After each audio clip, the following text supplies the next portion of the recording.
Bon, je suis Lina Peratz, Oui. Peratze, un géorgien. J'ai 29 ans et ça fait presque 10 ans que je suis en France. Je suis née près de Koutaïssi, en Géorgie. Je suis grandie là-bas et j'avais presque 20 ans, enfin j'avais 19 ans quand je suis déménagée en France pour continuer mes études de piano au conservatoire. Alors, il y avait ma tante et mon oncle ici qui habitaient depuis 20 ans, je crois. Et après, il y a ma mère qui est décédée quand j'avais 19 ans. Et ma tante, elle m'a proposé de venir en France pour continuer mes études, pour changer l'esprit, changer l'environnement. Et j'ai tout de suite accepté. J'ai passé le concours ici au conservatoire et j'étais acceptée. J'ai commencé à vivre chez eux au début. J'avais jamais pensé que je serais déménagée ou j'aurais continué mes études en France forcément. Enfin, si, peut-être comme ça, mais j'avais pas ces buts. J'aimais beaucoup la France quand même parce qu'avant, je l'ai visité plusieurs fois. Et moi, j'ai beaucoup aimé Paris, la France, les gens. Il y avait plein de Géorgiens aussi qui je fais connaissance avec. C'était tous très, très cool, très mignons. Et je me suis dit, bah vas-y, ça sera super. Et pour la carrière aussi, pour le développement, c'est mieux d'aller en Europe. Enfin, pour l'instant, malheureusement, c'est comme ça. Déjà, c'est un grand pays, plus développé, plus de possibilités. Il y a plus des gens, tu peux rencontrer plus des gens, plus des artistes connus qui sont très forts, entre guillemets, je sais pas comment dire, mais pour développement, c'est développé, c'est mieux ici. Euh, pour avoir plein d'expériences, plein de possibilités, les concours, les concerts. Même si en Géorgie, moi je dirais pas que la musique. La Géorgie, c'est un pays où la musique est une partie de la vie. On vit avec la musique. Toutes les choses on fait en chantant, en dansant, même les enterrements, on chante pour les enterrements. En fait, je sais pas comment dire, mais la musique pour les Géorgiens, c'est un truc très organique. Tous les Géorgiens presque tout le monde peut chanter. Et s'ils ne chantent pas, ils comprennent tout de suite la qualité de la musique. C'est vraiment très organique, c'est dans nos gènes, quoi. La Géorgie est tout petit pays, et c'est un peu enfermé quand même. On peut pas aller aussi largement comme on peut en Europe, voyager et tout. C'est beaucoup plus simple ici. J'avais pas des idées, je savais pas. Je me suis dit, oh, bon, j'y vais, je suis la vie et je vais voir comment ça se passe. Je sais que ici, c'est comment dire, il y a plus de liberté en fait ici de choix. En Géorgie, surtout quand on est dans une région, c'est un peu plus enfermé. Tout le monde connaît tout le monde déjà là-bas et t'es quand même dans ce cercle. Il y a des gens qui essayent de t'influencer. Ici, c'est pas ça. Ici, on fait plutôt nos choix. On est libre. Les gens, ils jugent pas. Il y a des choses qui est bien là-bas aussi, mais quand on connaît tout le monde, t'es toujours regardé par tout le monde. Tout le monde essaye de te dire quoi faire, comment dire. Qui est peut-être pas mal pour certaines choses, mais parfois c'est fatigant et ça t'enferme. Les relations entre les gens. Euh, pour moi, très très très honnêtement, c'était un peu froid par rapport à la Géorgie. Par exemple, quand j'allais au conservatoire, c'est pas partout comme ça. En France, maintenant je sais, mais à Paris, peut-être un peu plus. J'allais au conservatoire avec des amis de mes amis, on a pris par exemple un petit café ensemble, et le lendemain, les gens ils disaient même plus bonjour. Alors moi j'ai trouvé ça super bizarre, alors qu'en Géorgie, on devient tout de suite les amis, après on est tout le temps ensemble, s'il faut on a fait la connaissance, alors qu'ici c'était très distant, et ça m'a un petit peu choquée au début. Moi je suis musicienne, je fais toujours la musique. Quand je suis arrivée, je commençais au conservatoire de Boulogne-Billancourt. Après, j'étais en licence en Rueil-Malmaison, au conservatoire de Rueil-Malmaison. Ça, c'était toujours un piano, les deux. Après, j'ai fait un petit peu la direction de chœur au conservatoire de Versailles. Et je faisais toujours à côté la musique géorgienne ici. Je chantais toujours avec un ensemble harmonie géorgienne. C'est un ensemble de filles, c'est toujours dirigé par ma tante. Et donc voilà, je commençais à chanter. Maintenant, je commence à chanter dans un autre groupe qui s'appelle Kavkaz.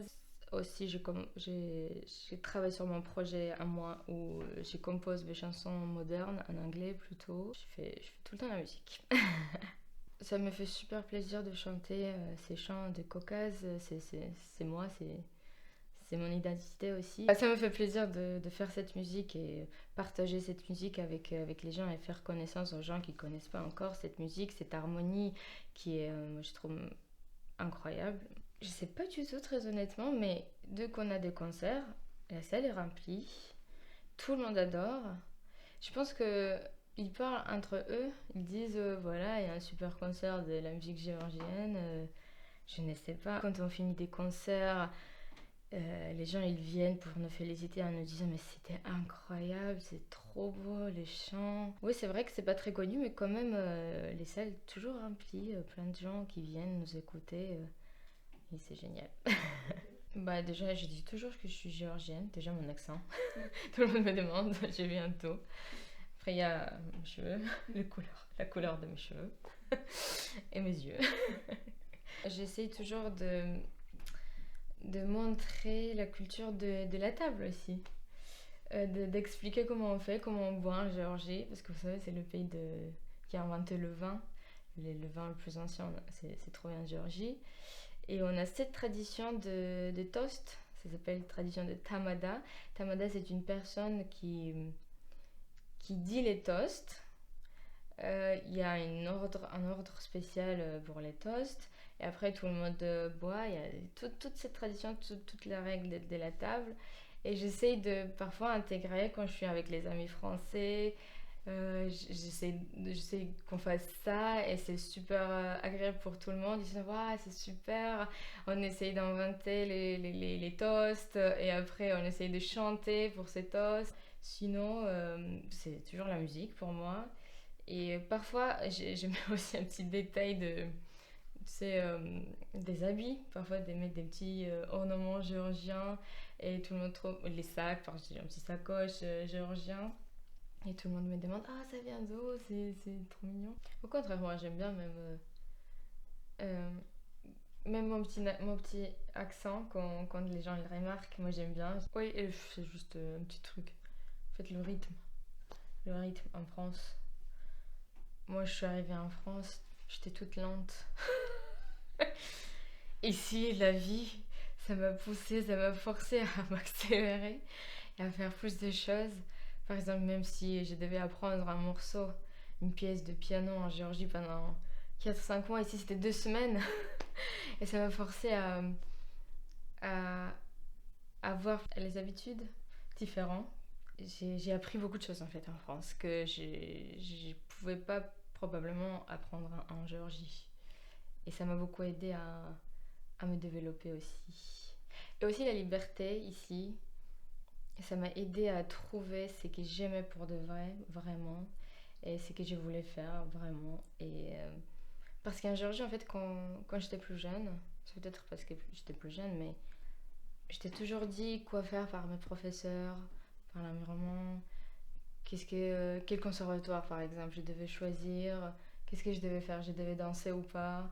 Parce que, par exemple, mes professeurs, ils étaient, non, tu vas pas danser parce que ça gêne... tes études de piano parce que tu n'aurais pas plus de temps, tu n'aurais pas d'énergie. Alors qu'ici, tu fais ce que tu veux. Ça aide aussi à choisir et à comprendre ce que tu veux pour de vrai. Une pression familiale, une pression de la société aussi. Je sais pas, enfin, c'est pas mal forcément pour certains trucs. Moi, je dis pas que les choses sont mal en Géorgie, même si mes professeurs, par exemple, je dis juste un exemple, ils m'ont forcé à des choses.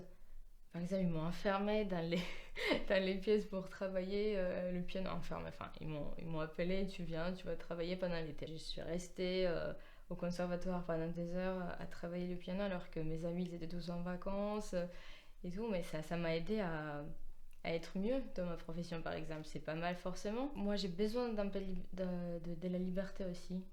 Ça, je pense que c'est une grande différence de là-bas et d'ici. Mais ça change là-bas aussi, petit à petit, je crois. Sur certaines choses, là-bas, c'est plus de la liberté, alors qu'ici, parfois, j'ai l'impression que je suis contrôlée. Enfin, on est contrôlé même pour dépenser de l'argent, tu peux pas dépenser comme tu veux. Je rigole toujours. En France, si même t'as, je sais pas, 5 000 euros, tu peux pas dépenser dans un jour parce qu'il y a des plafonds de banque, je sais pas quoi. Alors qu'en Géorgie, t'as de l'argent, tu dépenses comme tu veux. C'est, c'est notre vie en fait, c'est la vie de tous les jours.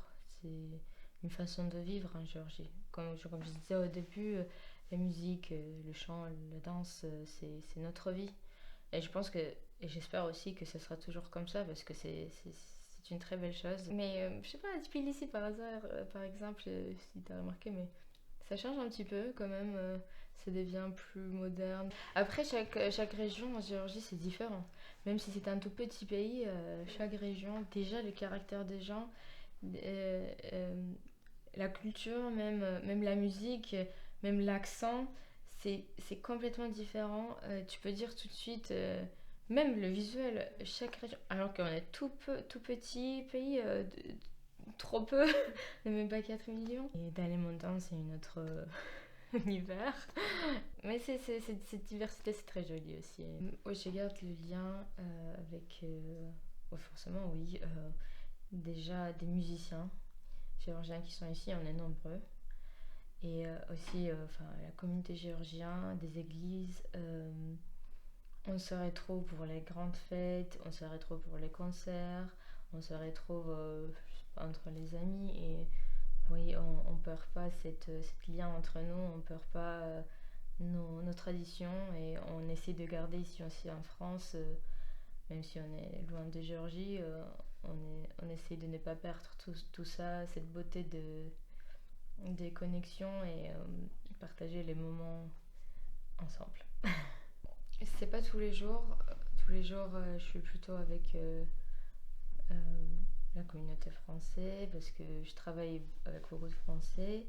Et c'est surtout pour les grandes fêtes, pour les occasions qu'on se retrouve. Moi, je me suis mis cette mission de euh, faire découvrir aux gens cette musique.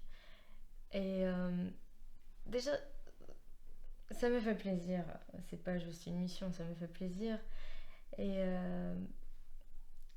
j'aime bien faire ça, voilà. Et j'aimerais que les gens ils profitent de cette musique aussi. Et j'aimerais que les gens ils comprennent la profondeur de cette musique, cette harmonie, d'où ça vient cette musique, pourquoi on chante comme ça, pourquoi on crée cette musique comme ça. Et je pense que pour que la Géorgie s'intègre au monde plus et pour que plus de gens nous connaissent mieux et connaissent les meilleurs côtés de la Géorgie et l'histoire de la Géorgie, je pense que c'est très important. Moi, je trouve que la musique, surtout pour l'histoire de la Géorgie, pour la vie de la Géorgie, c'est vraiment une grande partie et ça veut beaucoup dire sur la Géorgie, la musique et la danse. Et j'aimerais partager ça avec les autres, les gens qui connaissent forcément pas la Géorgie. Picioare dar mo svene pura dvarte bi am trashia Sadi mama ima le mova ka ba me vi ma khishia da Na na na na na na na na na na na na na